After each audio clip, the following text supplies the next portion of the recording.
Hey guys, and welcome back to another pregnancy update. Psych, I am not pregnant. This is a prop. But I have had experience. I had 4 babies in just under 6 years.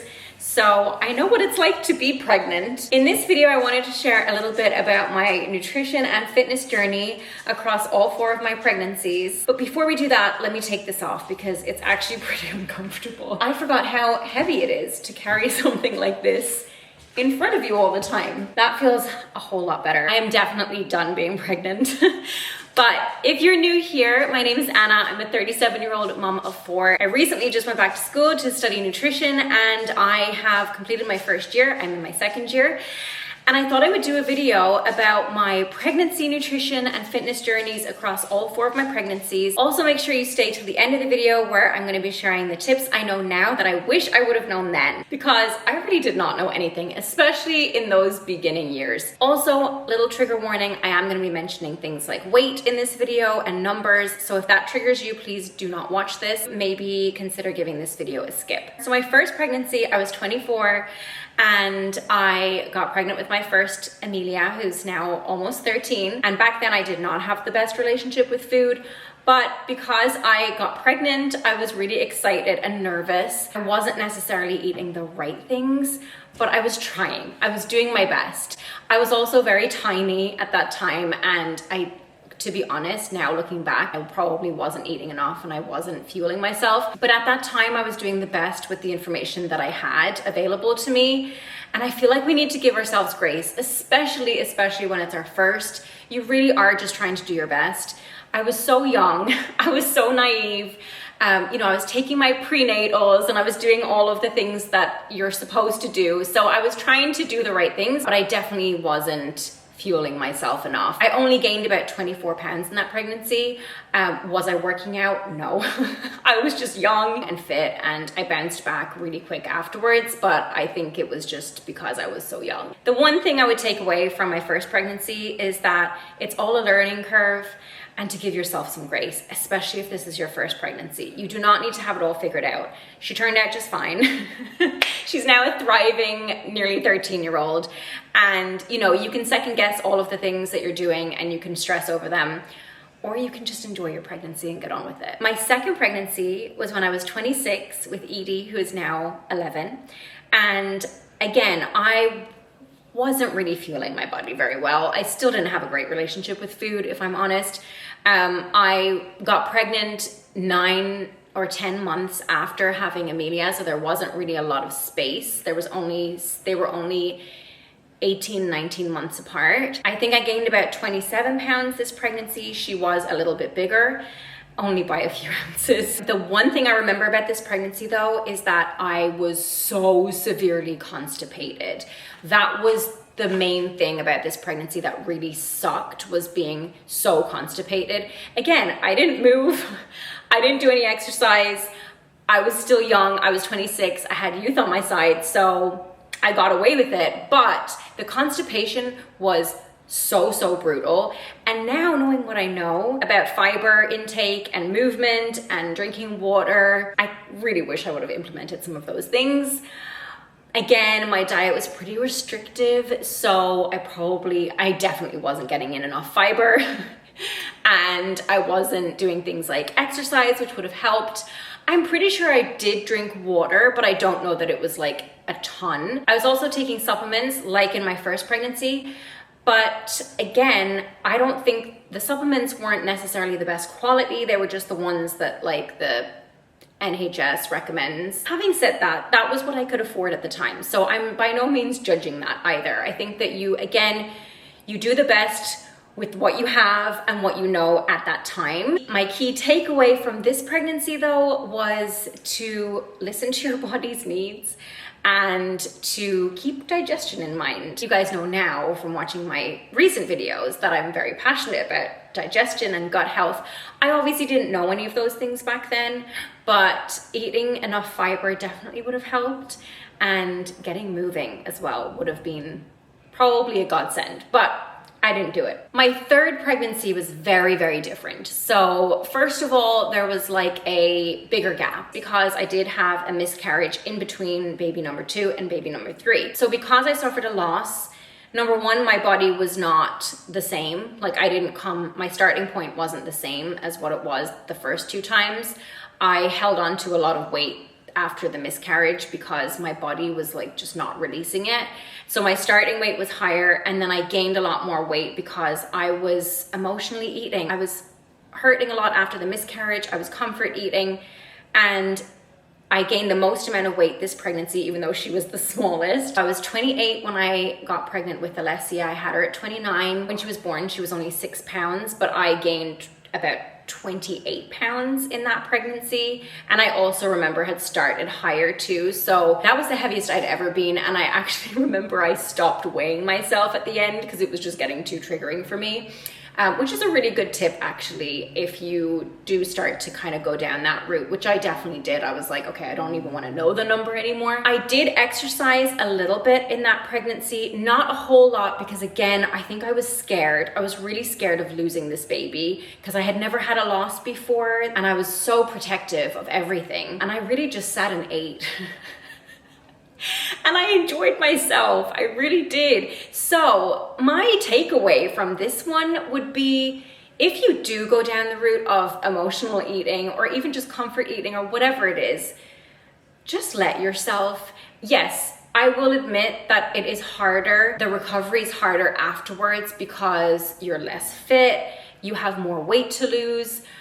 But really, at the end of the day, it's not a big deal. Like, I just feel like there's so much pressure around weight and size and getting back to your pre-pregnancy weight after having the baby. And it's really so insignificant. With all my other pregnancies, I bounced back pretty fast. After having my third baby, I think it took me about 8 months to get back to my pre-pregnancy weight. And that was naturally. That taught me a really valuable lesson. And that is that no matter what, your body does eventually recover, whether you restrict and try really hard to get back and you get it done faster, or you could also go the other route, which is just to let your body do what it wants to do naturally, and it kind of ends up going to the same place anyway. So my recommendation would be to just enjoy your baby and not stress about it, because the weight will come off eventually, and even if it doesn't, it's not that big of a deal. I enjoyed every moment,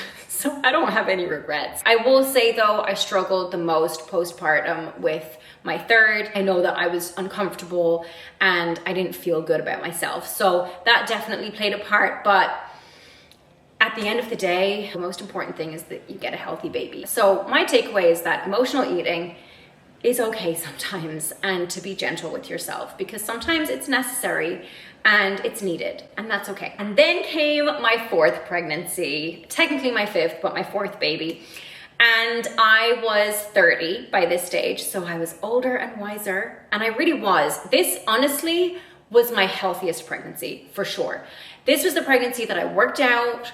I ate really healthy, but not in a restrictive way. Like, I ate enough. I was eating so much protein, not even realizing it at the time, but I was, like I said, exercising. I remember I was baking like healthy pregnancy snacks as well. And I just was thriving in that pregnancy. I ended up gaining about 22 pounds, which sounds like it's not a lot, but you have to remember that I was at a higher weight after having my third than I was with my first two. I also had them really close together.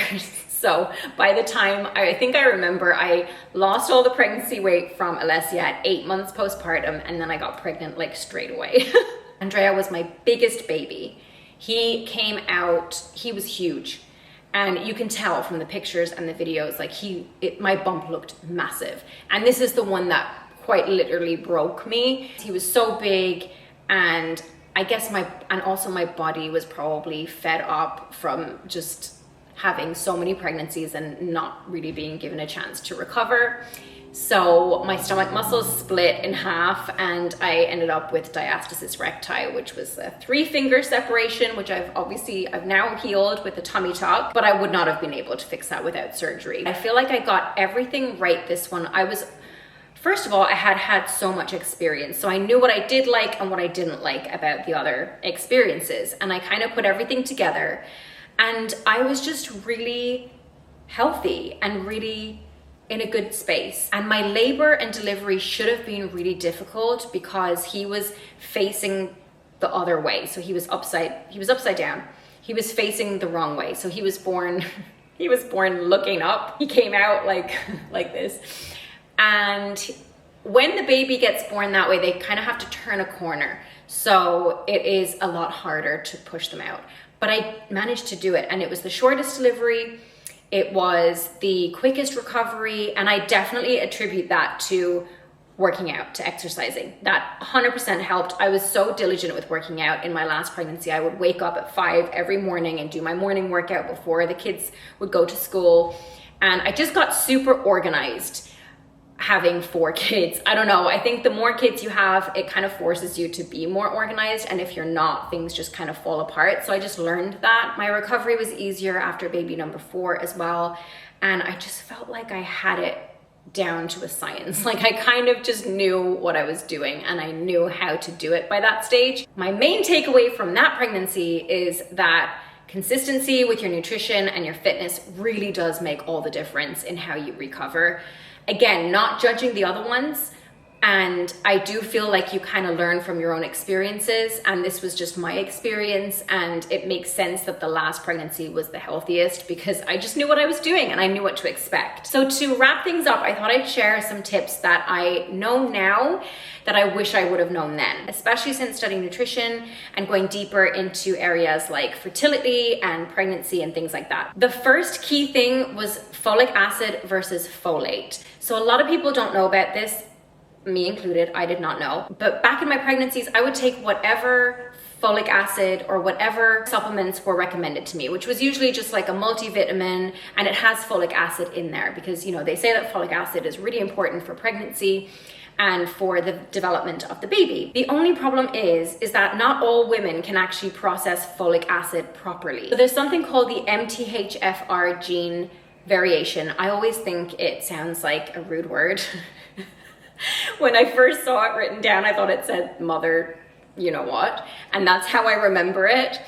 But it basically means that you can't convert folic acid to its active form. That active form is called 5-MTHF, and it supports the baby's neural tube development, which is so important in early pregnancy. So nowadays, I would always look for a prenatal that contains methylated folate or 5-MTHF instead of just folic acid, just to make sure that you're absorbing it and that your body is actually using it. The second thing that I wish that I would have known is about resistance training.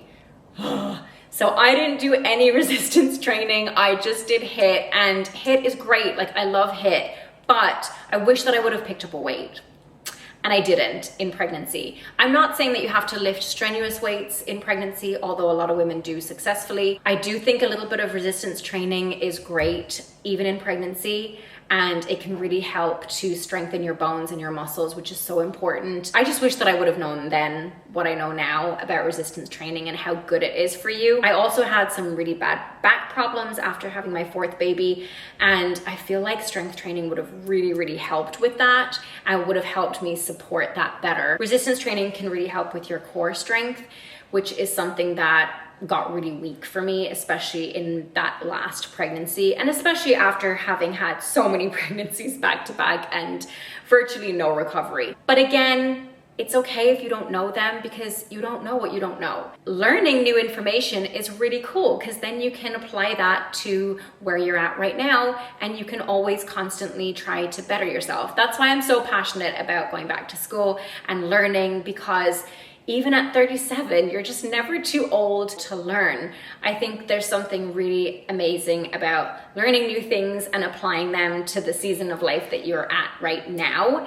And I'm always trying to better myself. I always aspire to be better today than what I was yesterday. And I don't think you should attach any shame to looking back.